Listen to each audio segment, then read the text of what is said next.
I want to talk about some updated guidance that we have from our Department of Health and Human Services.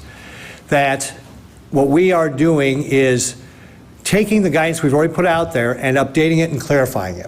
And specifically what I want to do is make people aware that if you are a traveler and you have been traveling internationally to places where we know there are high incidences of coronavirus, places like Europe or Asia, when you return back to Nebraska, you need to quarantine yourself for 14 days.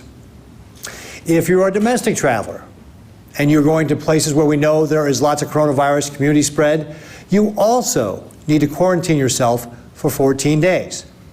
And when I say areas we know have coronavirus, I want to specifically talk about New York, San Francisco, Seattle, those types of areas which we're very familiar with, but also places like Denver, Kansas City, Chicago, places that will be closer. Now, if you're doing any of that out-of-state travel, you get back to this state, quarantine yourself for 14 days. Now, if you are a commuter, somebody who, say, commutes back and forth between South Sioux City and Sioux City, or Council Bluffs and Omaha, or Cheyenne and Scotts Bluff, you do not need to quarantine yourself for 14 days. We're not including commuters in that, nor are we including transportation workers. If you're a truck driver and you're crossing state lines as part of your regular job, you do not need to include yourself as part of that. Now, if you are a healthcare worker that is traveling out of state, when you return back, please consult the medical professional at your facility to talk about a process and procedure to make sure you're preventing exposures through your work.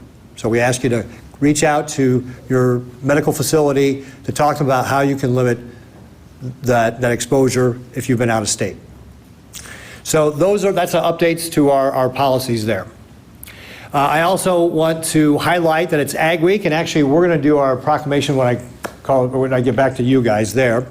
But it is Ag Week here in Nebraska, and we'll talk about that in a little bit. But now for a second year in a row, Ag Week has really been preempted by a disaster. And last year was the flooding that we had here in the state, and this year's the pandemic. But I really want to say we are so grateful for all our farmers and ranchers who are feeding the world and continuing to work to be able to make sure that we have strong food supply chains here in our country. So we'll be talking about that in a little bit as well.